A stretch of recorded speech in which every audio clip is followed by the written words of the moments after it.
Most people end up sharing views and opinions. It's not news. Critics say that these days Kolkata is a city on decline because of various reasons. You are basically carpet bombing anyone who speaks Bengali, okay, and who stays inside, somewhere inside, away from the borders of India, and saying that these people definitely have to be a Bangladeshi. Have you seen the kind of post-poll and pre-poll violence that there is in Bengal? Yeah, that's always in news, yes. Why is it in news? People from across the border are coming and claiming jobs that do not exist in the first place. You will also find that there's many Chinese contractors working in those areas, who get killed, abducted, or roads blow up, their stuff goes missing. How can India rise in press freedom index ranking? Journalists, trust me, cannot think about savings, even in their 30s.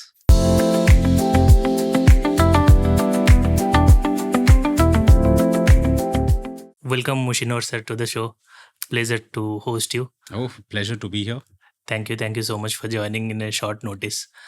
First question is actually, how did you get into investigative journalism? Is it curiosity or anger or just by accident? My experience is that anything which is motivated or propelled by anger has a very short life. I would say that my first job in journalism was with a newspaper for about 2 years. And I found that I was quite bored with daily journalism within the first year or so, because it's just you're covering beats and it's the same thing which you're repeatedly doing without really adding much to democracy. Okay, let's not even think about democracy. Let's think about people or public, of which I am a part. My family is part. People around me are Even part. making a difference. I don't know if it's making a difference or if it's playing a role that you're supposed to. Okay, whether it makes a difference or not is not for me to aspire for. Okay, I mean, or I gave up that aspiration along the way because it's a let's call it a journey of trying to do what you would like to do, and getting paid whatever you can while doing it. So daily journalism was a bit boring for me because it was the same format. He said, she said, who, what, where, how, when, it was all of that. But with investigative journalism, I found an area where I think I shined because I got to ask questions and to find out more than what could be seen superficially. Right? Got it. So where do you begin from in an investigative, let's say an assignment comes up, from where do you start? Look, you can investigate anything. You can investigate, why the studio owner bought this mic, and not another one. I mean, you can investigate anything. But in the beginning is that there has to be a sense of inquiry. There has to be a desire for inquiry. And in certain cases, because, obviously that's what gets highlighted most when we are investigating crimes, it's usually if there is some wrongdoing or there is some sense of wrongdoing, right? That's when we want to inquire, or when somebody is telling you that this is what I understand, or this is as much as I can tell you, and they're not telling you many things, and you want to know beyond, what's driving things. So, which means that you're looking beyond policy, you're looking beyond laws. Trying to uncover something that is not very visible, I mean. Absolutely, in a way. Got it. So, for example, so how do you find such? Is it like you come across news that this is something that I need to investigate and you just start? Let's look at it in two ways. One is when you investigate something that is happening in current affairs, and therefore there is an urgency to know. You want to know what is going on. Recent example, it's Operation Sindoor, right? Yeah. People want to know what's going on. Did planes come down? Did they not come down? Correct. Was it effective? Because there was a great cost. People were up all night wondering what's going to happen, where the next bomb is going to land. If you live on the border, you don't know what's going on. Even if you live away from the border, you don't know when and where and how much this is going to escalate to, right? So people want to know. So that's exactly what the Constitution also tells us. Article 19, okay, which people say is where journalism comes from, or what validates journalism constitutionally, is actually the people's right to know. The same as right to information, right to Right to knowledge. information, yes, in a way, but it's just a simple right to know. You as a citizen, Should even know. in order to survive, you have the right to know. Right? You have the right to know what's going on. You've elected in government. You have the right to know what's going on, because you might be designing your whole life around it. Your life and liberty depend on it. So ultimately, journalism is trying to serve the people's right to know. So you could be serving the people's right to know about something that's happening right away, like Operation Sindoor. Okay. For example, I would like to know how much, what was the cost involved. Even if not now, 5 years later, I want to know what was, what happened with the intelligence gathering, because those are agencies again which operate in secret, probably rightly so, but at some point there has to be some accountability. Now, no government is, especially the political executive, the political part of the government as we know it is made up of agencies, bureaucrats, departments, and ministers, right? So now the political part of it, they are not that self-critical in public. I don't know, perhaps behind closed doors some of them do, or within their minds they do, and they have course corrections, but we do not know if we do not see them being self-critical or conducting self-appraisals in public. They are only That's giving true. you They what don't. looks optically good, right? So we are trying, what an investigative journalist does is to probe beyond the optics to see what is the real story. So let's say that's current affairs. You could be investigating business, right? If there's a big corporation which is being accused of fraud or any other malpractices abroad, we also want to know here why that Indian business is being, accused of these things. If you don't already know, there are bank defaulters, right, whom we've investigated over a period of years. Right now, very, very important public issue. Why are planes coming down? Why do we every day see one plane on fire being diverted? So everyone wants to know all of these things, and people don't want to tell you, and also people frankly don't want to listen also, so sometimes you're fighting with that too. Sorry, I didn't get that. Don't want to listen in the sense? They don't want to know, because let's say if Boeing had whistleblowers, okay, why wasn't it known as much widely as it should be? You would have warnings, right? Okay. Now there is a plane engine maker, for example, whom I'm not going to name, but a few years ago, they were in the middle, not a few years, let's say about 8 years ago, they were in the middle of the storm where they had made faulty engines. Okay. And they had to replace them. But the fact is that there were a number of mess ups which only came around and which the public only got to know because there were leaked emails. Some whistleblower leaked it, but an investigative journalist does not only work with the leaks, but they also even get people to leak sometimes, because they are probing and they find that one person who is going to turn around and tell you what's going on or what's being hidden from you. Now, that's current affairs or things that are rightly in public. Often we investigate narratives. Okay. Something else that's in the news. Because it is controlled by, be it business houses or be it political party, they control. It's not just business houses, but anybody who can gain by changing the narrative or changing how the narrative appears today. Anyone who can benefit from it, and anyone who controls mediums and communication channels, mediums, any form of information. Okay. What they do is they will try to control the narrative in their own way. So sometimes we also investigate the narrative. For example, my first book, God of Sin, deals with something that is in the current affairs. We are trying to figure out what is the God man? How does he operate? What is the big business and the big money that supports him? On the other hand, now you have my second book, which is about India's secret role. BSF is just one part of it. Yes, the BSF is largely covered in my book because it was never covered before. Yeah, because that's what I caught my attention, because it was never popular in a way, because people didn't know much about it, the involvement of BSF in the liberation. Yes, probably. So, once I started developing a sense about it, I went around looking for the archives and got hold of them and wrote about it. Okay. After, of course, the various kinds of verification that we do as investigative journalists. Now, see, that is investigating a narrative. Okay. Was it one agency alone which got you this, won you this war? What was Bangladesh's role in it itself, Understood. So, okay, another example I'll give you, okay, outside of my books, which is right now, another thing which is in the news, which is about the NRC and the impact it's had since I think 2014 at least, okay, Yeah. since a certain constitutional reference by the Supreme Court of India. Now, since then, but it's an older issue. You go back to the 80s when you have the Assam Accord. Even before that, you have 74.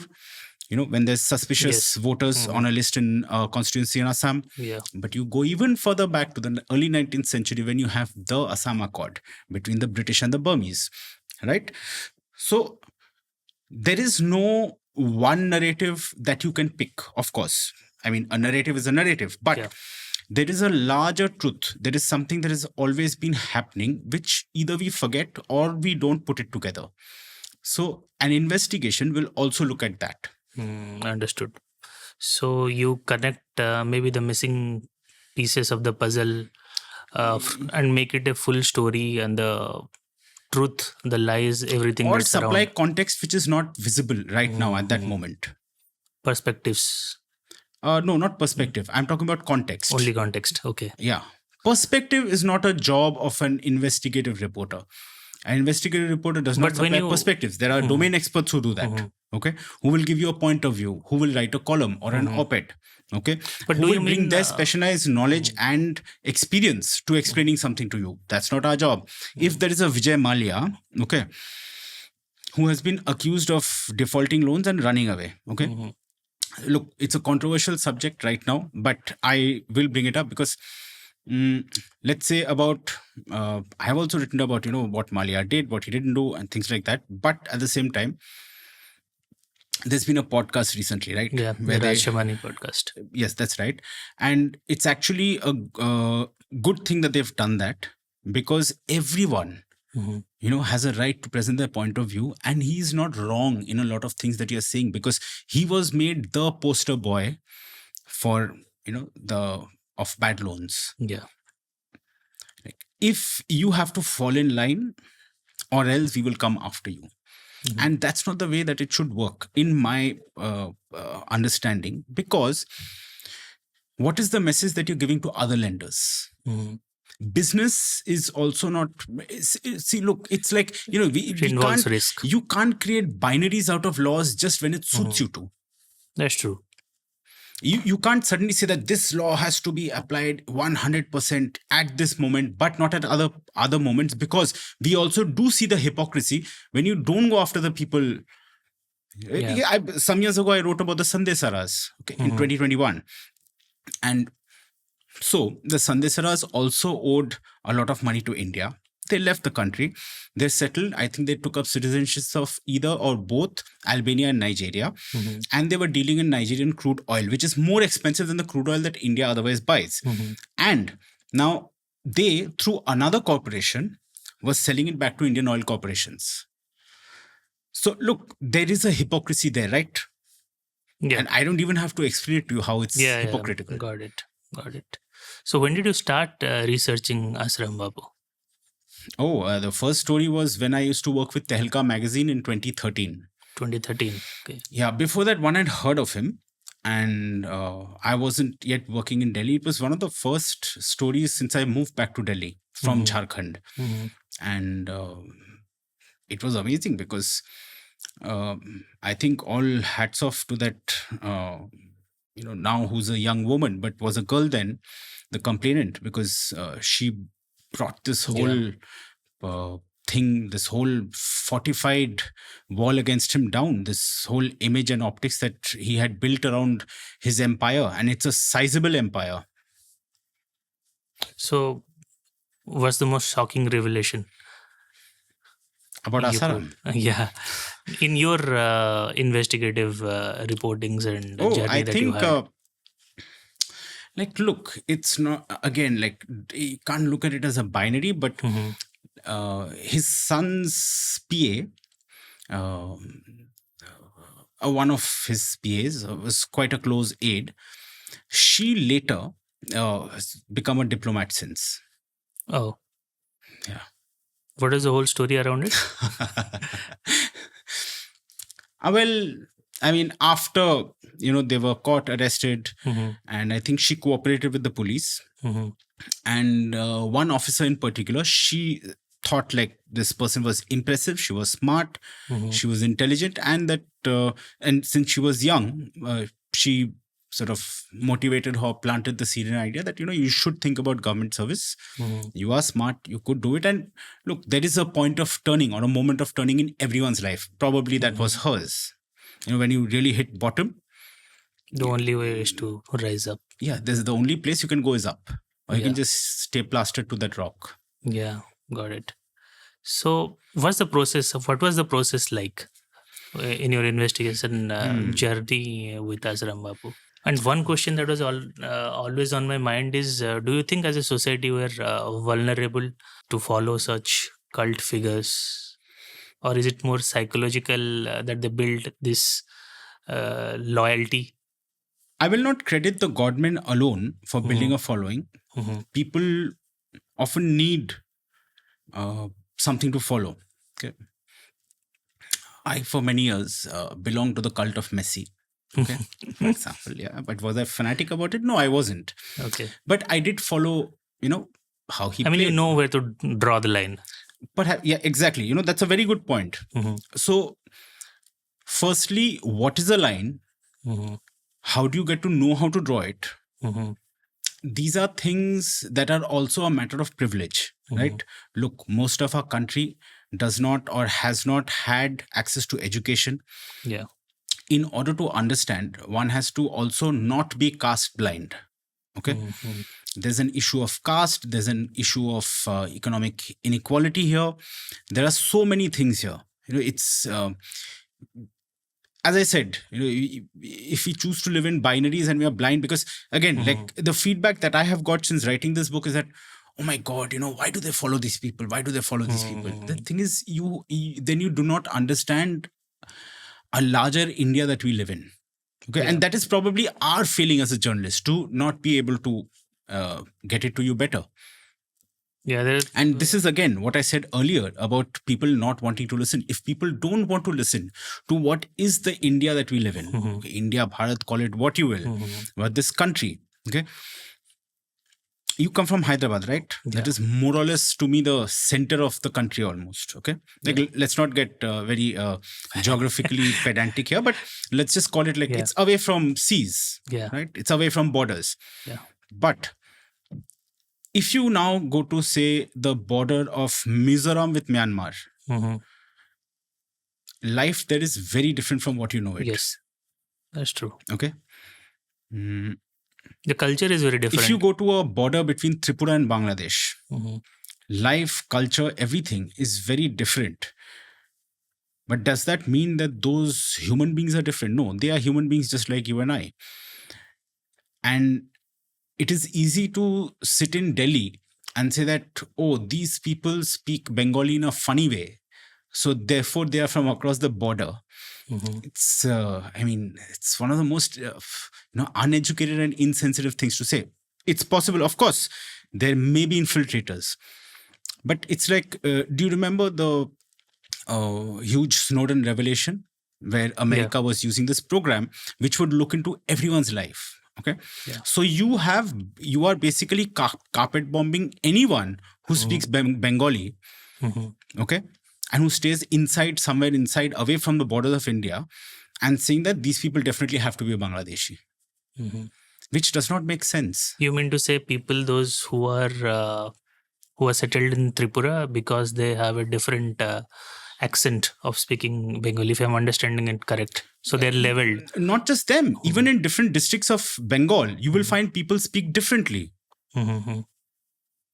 If you go 50 kilometers north of here, you go to Nadia district from here. Okay, we are sitting in Calcutta right now, right? Yeah. So if you go a little north, it's not even very far, 40, 50 kilometers from here, you will find they speak Bengali a little differently. You go east towards Taki, they speak Bengali differently. That's also 80 kilometers away from here, maybe.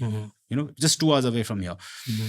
The further north you go, the language changes. The closer you come to the border. See, language, culture, these are things which are contiguous across borders. And for someone to sit in Delhi and say that, oh, this has to be black or this has to be white, it doesn't. But that's the very diversity of India, no? Different culture, different Exactly. So languages. we were a way of country living. who celebrated our diversity, or at least Yes. that's what I was taught in Call school. it as unity in diversity. Well, let's come back to Assam Babu. What was the process like? How did you start? What did you do in between? How did it end? So the process is, because I had reported on him for several years, I already knew a few of the whistleblowers. I just had Okay. to get deeper into knowing what the story was. And now a lot of them make a lot of claims. Not all claims will stand up. A test of investigative reporting is often like, what you print, will it stand up in court? Of course, my book was tested Okay. in court. So it's a kind of a measure of success. No, it's not a measure of success. No? It's a measure of honest effort. Or it's a measure of Credibility. Is what you're putting out, is that credible? Okay, so roughly there is a system by which we work, which is there has to be verification of whatever data or whatever information you're picking up. You have to be able to verify it for yourself and use at least 3 layers of verification. If you can get 2, and each of these 3. So it's general in all the cases? The process remains the same? 3 levels of verification? Well, it's mine. Oh, I'll tell you where I picked it up. So there's But it's a lovely thing. People so should know. if you know about the Watergate scandal, no, not really. okay, that was a scandal in America, okay, which is one of the first examples of very public form of investigative journalism, where 2 reporters dug up what Nixon was up to, President Nixon, and ultimately people. Or Richard Nixon, and the interview you were referring to that happened, that brought down Richard Nixon? In a way, okay. So now there was a scandal he was snooping in Hotel Watergate. So 2 reporters, and that's the more important part of the story, they investigated him, okay, and they came up, working for the Washington Post, and they came up with this whole thing, including along with the editor, that you need 3 independent ways of verifying a certain fact in order to put it out safe editorially. Because look, you can't certify, as a reporter, I can't say that this is 100% the truth, right? But I can come close to finding out whether what I am saying is correct or not. This is one way, that you have 3 ways to verify everything independent of each other. If you can get 2 different kinds of documents and a person and a human being, good, or 2 people, and so there must be some level of verification. Otherwise, why should people listen to you? What do you have to say about people in the newsroom claiming during Operation Sindur that someone is capturing Lahore and Islamabad?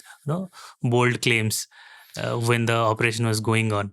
Listen, there's something that is very contradictory to what you're saying. This kind of TV journalism is on its way out.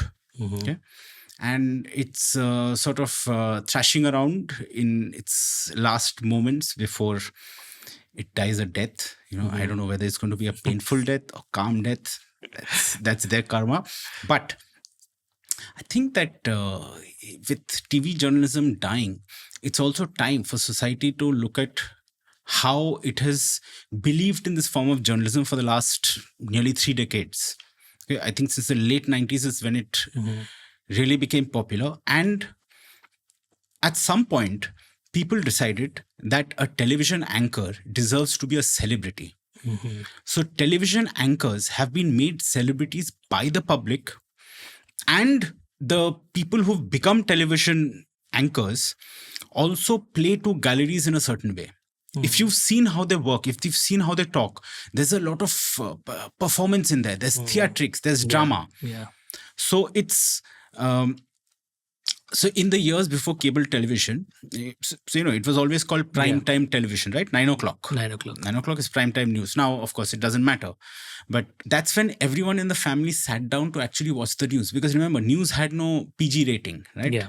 Everyone could watch the news. So when you watched news and you knew that a whole country of people are watching you, anybody who's got a television set, that is, you knew you had their attention. Earlier, when there was 1 channel or 3, you didn't need to grab their attention. Now, when you have, how many TV news channels there are in India? More than 500. More than 500, seriously? Yeah. How many are profitable? No. 5. Just 5. Yeah.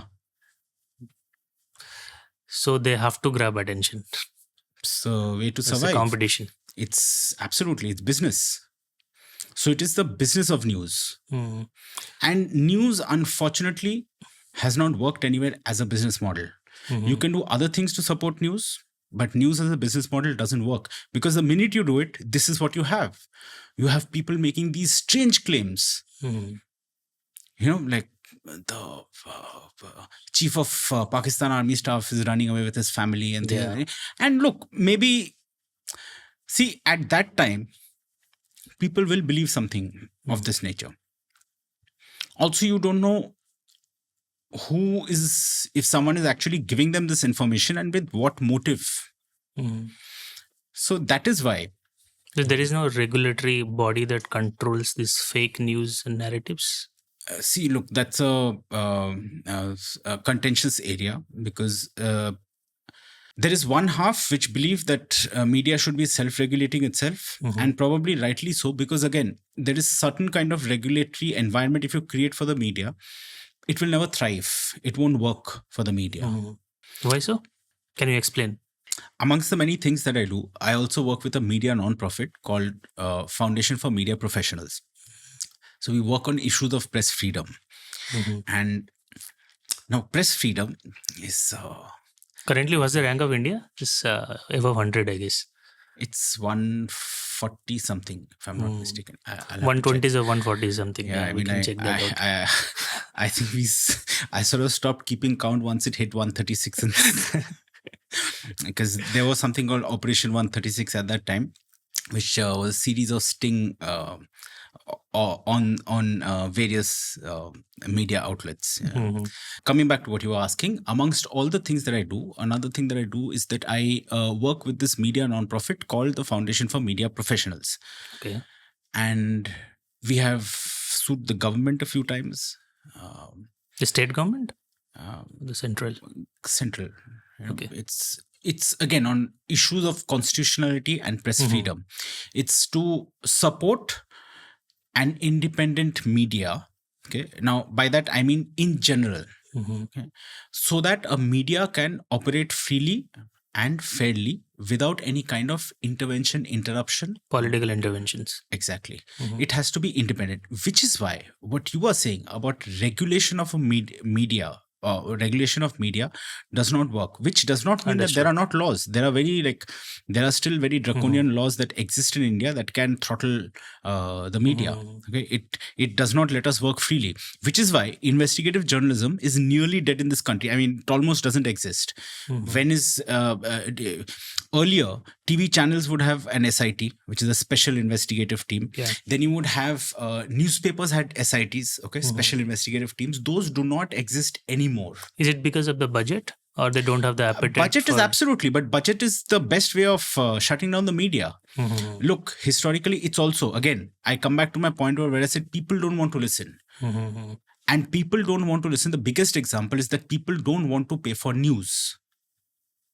All of these years, when you had a thriving television media, okay, who paid for that? The government? No, it was private corporations who paid for it. Okay. It was advertising revenue. Okay. Advertising revenue. Yes. No, I was thinking about Doordarshan and right now. No, I'm talking about post Doordarshan. I'm talking about everything. All of this is in a post liberalization era. So television media was sponsored by corporations through advertisements. Advertisement revenue ran the kind of stories those media outlets did, and there was a way to still withhold, because you had competitors. If not this corporate, then that corporate. Now social media comes and disrupts that completely. A corporation no longer needs that very expensive airtime, and it is expensive. It was expensive, and I think it's still expensive. So still expensive. Yes. So most people don't do it. And if I want to advertise, I would rather, as a corporation, sponsor airtime during, let's say, the IPL, which more people watch, because you have the number of people who are watching it, right? You see how many crores are watching it around the world. You see how many people are watching Football World Cup, right? So someone would sponsor that. Why would I sponsor prime time? Yeah, because we don't even know what is like, how many people are actually tuning in. These days also people go to YouTube and watch those clips, not really like logging in times now, waiting for 9 o'clock, not that. Absolutely. And now, look, so which is why I said that television news media is going to die, because you cannot have the same cost of production Mhm. and survive in the YouTube era. Yeah. Okay. Now, by YouTube era, I mean the general social media era. Okay. I mean, there's also problems with social media, but it's also responsible for creating certain kind of democratic spaces. Today, if there's a good journalist who's been thrown out of his media outlet, he can survive by building a base on social media. Simple Instagram account wherein he shares his Absolutely. opinions and views. Absolutely. But then again, that's the problem, because most people end up sharing views and opinions. It's not news. Yes. It's not news. Yeah, it's not news. And a reporter's job is actually not to be presenting opinions and views. Maybe some people, okay, people who've been long enough in journalism, who become editors of some kind, maybe they can present a perspective to you. Mhm. But a reporter's job is to bring facts to you. Mhm. Okay. That's And true. then you do what you will with it. So coming back to how people don't want to listen, historically, citizens here have not purchased the news. Even the newspapers we've bought were heavily subsidized by government ads. Yes. Okay. Now that the social media disruption has happened, you don't any longer have corporations paying for airtime. So who's paying for airtime? It is again the governments. Yeah. And remember how I told you that there is a political entity within the government? And who's to say that very grateful media channel will not be playing to that political party's interests? These days, you can clearly demarcate. Okay, these three channels Can are you? I don't know. BJP. These three I'm channels. I am not in the business of giving my opinion. So That's that's true. for you to know. Yeah, for me as a common man, I can clearly see. Look, these the warnings, BJP channels, Congress channels. These warnings have been there from, and this is not to single out the BJP. This also happened during the UPA, happened enough. Okay. Yes. And warnings were always there. So a part of the time, so I used to work for Outlook magazine at one point, and one of my beats was fun beat to fall back on was called media. Okay. So where we kept a tab on what's happening with other media outfits. Okay. And also we covered press freedom and things like that. So now, even during the UPA era, as well as later, there were enough frequent warnings okay, that this is what is happening. And look, it's disintegrated. That space does not exist any longer. There's, I think, one or two portals who still try and do it bravely, but it's too little too late, because people didn't listen, and people are still not paying for news. So look, investigative journalism costs a lot of money. Okay. And I'll tell you very frankly, in the last few years, whatever I've done, I have self-funded myself. There aren't funds here. There aren't people who are financing. I have this one book which I've been working on since 2017, which I'm trying to finish by next year. And the thing is, I have delayed it. It's not because, it required a great deal of time to investigate. It did. The research fieldwork does take time, but not this much time. I have gotten stopped because I have had to wait till I have made some money which I could invest in the book. Understood. Okay. So there is no culture of funding. There is no culture of fellowships. Even so you cannot remember one thing. In India, you also cannot avail of a lot of foreign fellowships and grants. Like you can't have there's laws about who can send you grants, right? You have to be registered with the Home Ministry. But so our citizens then, our foundations and other bodies here then funding you. No, they aren't. Not as much. Someone will give you 30,000, someone will give you 40,000. And there are so many things. It's a large country. How exactly are people supposed to report? And do you really want to say that, okay, you work for 2 months and here's 30,000 and this is how you support your family? Got it. So even within large corporations, let's say a young reporter who wants to do this goes up to the boss and asks. So no funding there as well? newsroom Sponsorship. budgets have been slashed by a lot. Mhm. And again, if you are thinking of corporation-backed media houses, okay, I'm not talking about media corporation, I'm talking about corporation-backed media houses. Mhm. Their interest is very limited. I've worked for some of those, and they're like, you should be self-sufficient, and perhaps they're right. Mhm. Why should any corporate? Why should they fund it? They are there to make business, right? And they are answerable to their shareholders. Got it. Let's say, okay, I'm not saying that's the case. Let's say there's ABC Private Limited, ABC Limited Company, which is a listed corporation. Mhm. Now, one of its subsidiaries is a media company. Mhm. Why should they, okay, be funding a media company when they are answerable to shareholders to whom they have to pay dividends for investing in their corporation? Because it'll be making losses. It won't be making a profit. But how do they pay the sources? Many times I've seen in movies, no, protect my sources, and then Protect. You can protect your sources. You can never pay your sources. you can never pay. No, of course not. That's called checkbook So all journalism. the sources are free. Never. What free? No, I don't. I've never paid a source in my life. Okay, that's something that I mean, if we sit down for a cup of coffee, I'm happy to take care of the bill.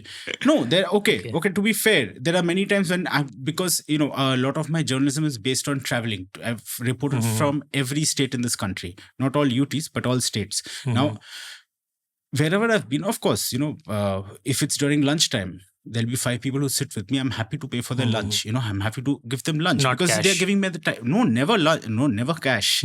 You can't pay for your information. I mean, that would be biased also, right? In the Netflix series and movies, you see paying exchange of different, may not be cash, but as you correctly said, lunch, or could be something else. Corruption that is not promised. Corruption is not uncommon in the media. There are a large number of people in investigative journalism who also have become extortionists, and that's not surprising. You have a lot of data or secrets about people, and some people will misuse that. And you never tried to find out a beneficiary who can fund you? Let's say you are searching a news where you feel, if I complete this, then someone else could be benefited from the information that way, rather than self-funding. No, there is no. See, that's the thing. That is biased news, right? You are serving someone's interest. I am not here to serve any single entity's interest. For me, the reason that what I do is the truth. No, it's for public service, which I told you in the beginning, that I also am a member of the public. Understood. So that's the objective and the values that you carry. Probably. I think one question that I wanted to ask you is, critics say that these days Kolkata is a city on decline because of various reasons, the influx of refugees into the city or the law and order issues. How much of truth is there in it? Refugees came to Calcutta many years ago, following partition. I've lived here for the last 2-3 years now, and relived here, and I haven't really come across any refugees, trying to take up anyone's jobs or anything like that. It's, I think it's very Trumpian. It's a narrative again. Yeah, it's a very borrowed Trumpian narrative of where people from across the border are coming and claiming jobs that do not exist in the first place. If you talk about Calcutta being in decline, look, one first is to understand what is a city in decline. Okay. Is the city congested? Yes, it is very congested. Is there possibility for more development in terms of business and commerce? Perhaps not. And why is that? Because I do not agree that any city should be developed anymore in India. You have to develop the non-metro cities now. You come from Hyderabad. Look, it's expanding in a crazy way. Yeah. Right now, it looks very nice. You can go to High Tech City or to Gachibowli and you see great development there. Right? It looks very pretty. Wait 10 years. It's going to be bustling. Saturated. Yeah. It's going to be super saturated. Look at Pune. Look at Bangalore. Yeah. These are classic examples. Why then not develop other cities in Bengal? Why does Calcutta have to develop? I am not in favor of that. Why does Mhm. Delhi have to develop? A capital, and here's a radical idea for you, a capital has no business keeping business inside it. A capital has no business creating industry around it. The capital of such a large country should only be catering to democracy. Mhm. If we are to continue to be such a centralized form of democracy, you have to have space for institutions of democracy to survive there, and Mhm. not businesses, and not industry, and not capital. Mhm. Let's there is a place there, right, for the judiciary, the executive. There's defense over there. There's so many arms of government there. Let them thrive. Journalists, lawyers, those are the people who are meant to be there, because it's supposed to serve democracy. But again, it's too late, because there's just like But the they don't know how to infrastructure, decongest Delhi. yeah. And look at the price that we've paid. I have paid that price in the kind of pollution that there is in Delhi now. Mhm. But what are some other cities apart from Kolkata that can be in the focus areas of development? Oh, there's many. There are other smaller cities. For example, you think of places outside of Burdwan. Mhm. You think of Durgapur, Asansol. Okay, now these are, of course, these two are industrial cities. We can leave them alone too. You figure out newer places. You figure out what you can do around Siliguri, which is again important. You need development there, because that's also a security sensitive zone. Okay. So you do need things to come up over there. You have, smaller districts, like you can have Rampurhat, which is the capital of Birbhum district. Mhm. So there are many places. Then you will not need people to migrate so much also to a city and congest it. Understood. But what about the law and order In Calcutta, in Calcutta? Is the state controlling it too much? There is an intervention of politics there. I haven't really studied how much the state is controlling it, Mhm. but I will tell you this, that unlike popular and cultural depictions of Bengalis, which is also an ethno-linguistic group, unlike all these popular depictions, we are very violent people. Okay, Violent people. very violent people. I didn't understand that. Okay, so have you seen the kind of post-poll and pre-poll violence that there is in Bengal? Yeah, that's always in news. Yes. Why is it in news? It's only in the news during the polls. Mhm. It doesn't mean that there's no violence throughout the rest of the year. Mhm. Okay. Look, intervention and interruption or disruption of policing, every government does it. Yeah. Okay. If you're in the opposition, then the ruling party will call you out for doing it. And it's like, by opposition, I mean, like, look, BJP is in the center, Trinamool's in power here. So the BJP is in opposition here, but they have power of central agencies sitting in the center. Tell Yeah. me this. Bengal has been accused of so many corruption scams and everything, right? Yeah. And every time there's an election coming up, we'll suddenly see arrests, we'll see this, we'll see that. Mhm. How come there's been nothing for the last 2 years? Yeah. Where's the ED? Ever since Sheikh ED has Shahjahan, calmed down since last 2 years, especially. does that mean that people have stopped committing, financial frauds or financial crimes in Bengal? No. Mhm. But where is it now? Okay, let's come to BSF back, the secret army before the 1971 war. You can just share some stories around in your experience of investigating journey. What did you come across the BSF's role in before 1971? So I'll tell you why I wrote this book first. Growing up, I read a lot of books and saw a lot of films where I saw depictions of South American guerrillas. Mhm. We've seen so much about Vietnam War. Yeah. We've seen a little bit about Southeast Asia, other places of Southeast Asia. And suddenly I see this photo of what is called a Bengali guerrilla. Okay. Mhm. So a bare-bodied man in a lungi folded half, carrying a rifle on his back, and what we call a 303, right? Mhm. So that image sort of struck me, like when, where, what. And even as a Bengali, we don't know this history very well. Okay, we don't know how other Bengalis have participated in this, even from this side of the border.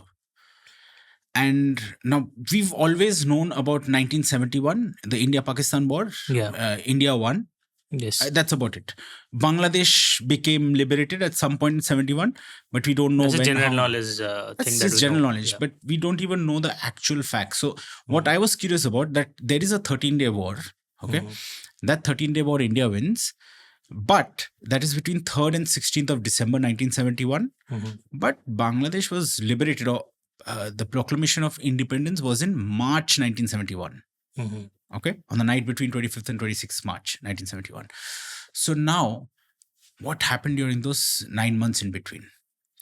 So in the quest to figure that out, that's how I got to finding out that how was India running what it was for 9 months, and the BSF, along with the RAW, but chiefly the BSF, was running the show in helping people in East Pakistan.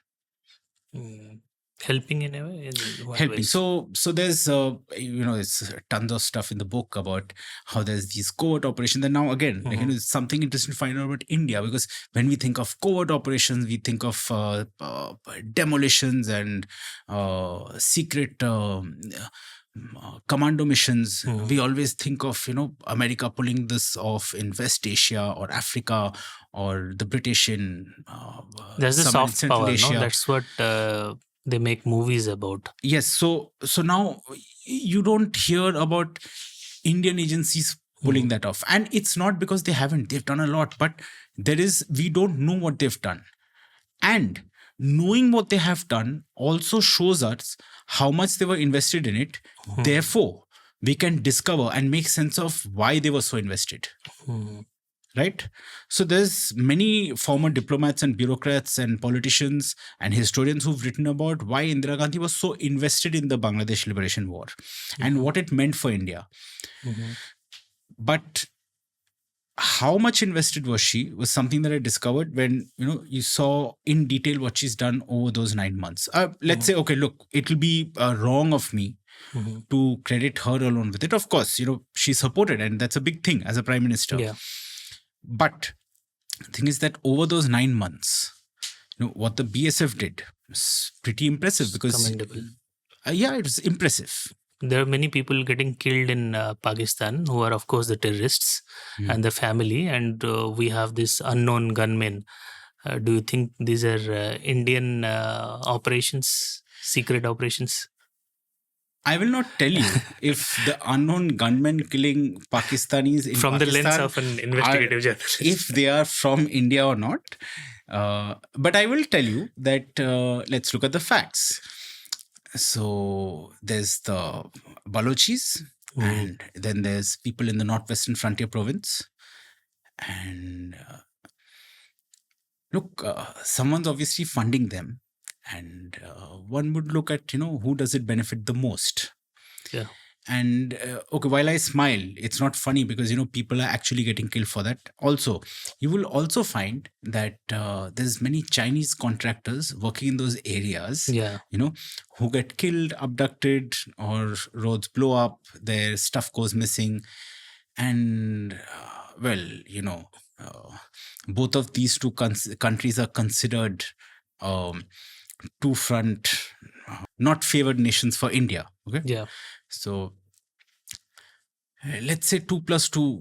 I don't know what that would equal to, but you can tell me. What's the third book is about? Oh, it's secret right now. Oh, it's secret right now. Yeah, Okay. because of course, like the thing is that a big part of investigative journalism is to maintain enough secrecy. So that you can keep yourself safe. Yeah, while I was writing Asaram, nobody knew that I was. It's a complete secret, you mean? Yeah, because I work alone, so I don't want to. So you don't have a team. You work alone. I've had help with some stuff through research assistants and some people that I mentor who've been very nice to me. And like I have assistants who will help me with transcriptions, some bits of research, stuff like that. Got it. So between truth and safety, you would always choose safety, or I would choose. Sometimes you go above and beyond. I would choose safest way as possible of getting to the truth. Smart way of answering it. That's okay. Okay, so what's the hardest part of being a journalist in India? The hardest part is getting paid. You mean journalists are paid really low in Very even in big corporations? extremely bad, which is why I've started like working so much for. I do some work for documentaries now, so mm there's some work for Bombay and the OTTs, which I do. So, in a way, post 2018, which is post my first book, I discovered how that, if you can get some content out, which is also investigated, it's the subject of deep research. If you can get it out Mhm. to popular medium, then that pays you to do the rest of your work. Okay. So you always have to juggle and struggle between finding some money to fund something that you're really passionate about. Stuff like that going on all the time, you mean? Look, it's not passion. Mhm. It's everyone has a role. Mhm. This is mine for the time being, at least. It's been like this for some time. Maybe it's going to continue as long as I can pull it. And how can India rise in press freedom index ranking? The only way for the press to thrive and survive is when people start paying the press to thrive and survive. And you don't pay them like, okay, here's your survival money. No, you pay for news. You create space for people to actually look, there's I know a ton of wonderful people, ton of like really talented people. I can sit and name you many who are great, but who've just stopped working as investigative reporters. And many of them don't use this title, investigative reporter. It is something that somebody gave me. Okay? Now, somebody bestowed this title on me. Somebody called me that. I didn't. There was one bureaucrat, I remember, back in 2012. She said, "Oh, Khoji Patrikar." And it stuck. Other people also started using it. So it's not about the title. The thing is that there are many people who do this kind of work. Okay. And they've left journalism. They've stopped. People have joined corporates as communication professionals and other things just because people need to pay bills. But India needs it as a country. This is what I feel as a common So citizen. who is the country? People like us, combination of all the people need to figure out how they're going to pay us. Okay, so how they should how be our employers, not the government. Yeah, how does it work in other countries, in Europe or in US? The model I wanted to understand, the journalism business model. So Europe, again, where Europe has a different model, America has a different model, but both are based on people paying for journalism. Now, people can pay directly. Okay, if you pay the actual subscription rate, even the subscriptions that exist are way below what is required. Like, look, let's say a newspaper costs 10 rupees now. Yeah. Do you think you can even get that much of paper in 10 rupees? No. You can't, right? So there's paper, ink, and the blood and sweat and tears of so many journalists. And by journalists now, remember that it's not just the reporter who is delivering news to you. Yeah. There are editors, there are people who are sitting and doing the design, there are people, there are tons of people who are working. It's a team effort. Below the line, yes, whom you don't see. Like the person who chooses the photo, the person who preserves the negatives. Okay, these are all very important and very necessary roles. So you conduct journalism workshops. So if a 20-year-old comes to you and asks you, I want to be a journalist, sir, what would you advise or tell them or ask them? Oh, run for your life. Don't become a journalist. It's very tough. On a more serious note, I mean, I would still say that, even on a serious note. But you can start with the humor. Yeah, but look, it's become worse. Okay, and people still in their 20s can come in, and because when you're in your 20s, you just need money to party and just pay the rent, right? You don't think about savings and other things like that. And journalists, trust me, cannot think about savings, even in their 30s. So what do they do? Like most senior journalists who are not like the editors of... I am sorry to have to tell you, but we have a number of every few months in some of our journalist groups, you'll hear of somebody who is in dire need of financial support because he no longer has a job and he's either ill or This is, and it's just other journalists who pitch in some money with what they can. So So the community tries to help each other if they can. Some people are now learning financial management, but the thing is, like, you can only manage what you have. So what are some other career options for senior journalists or someone who has completed a decade of journalism? Open a tea shop. Look, again, senior journalist is a very misleading term. One of my editors used to tell me that a reporter is as good as his next byline. Okay. So it doesn't matter how much you've done or what you've done. It doesn't matter. It doesn't make you senior, junior, or anything. Like, what are you doing now? And if it stops working for you, look, I'll give you another side of the story. So when I worked in Jharkhand, I saw that the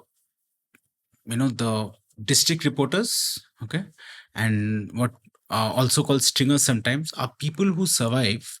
So they send news to newspapers, but the way they survive is they don't get paid, many of them.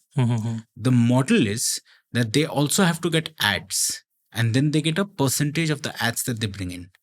Along with that, they get to write kind news. of sales. Yeah. So imagine that you are basically paying for your own salary, and then you get to write. It's kind of a commission-based sales job.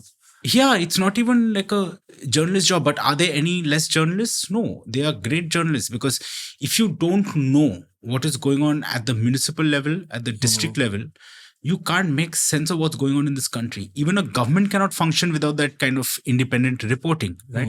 You talk about the different schemes that come in. You talk about the development that's required in certain sectors, in certain places. And how will you learn of these if you don't have the very basic grassroots level reporting?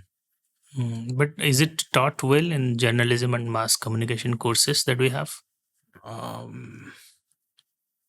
There are a few good schools. It's not that there aren't, but again, these are largely private, therefore expensive, and therefore one doesn't know, like, after you spend 5 lakh or 6 lakh on learning journalism, how do you get back that money and when? Yes. I know people who've taken loans to do this, and then later they've been just paying their EMI for years. But again, this is city journalists. Those who are not in cities may not have that kind of journalistic training, but they've done it as apprentices to working journalists, and then learned from them. And somehow they are surviving, but it's in very bad conditions. So they start other things, and often the government can target the businesses that they run.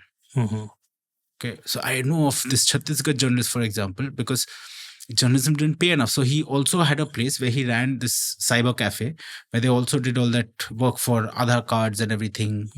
And kind of a Xerox. Yes, print and Xerox. That's right. One of those classic all-in-one digital places, which also included getting your IDs and everything. And they went after that part of his business. Once they went after his business, he could no longer write.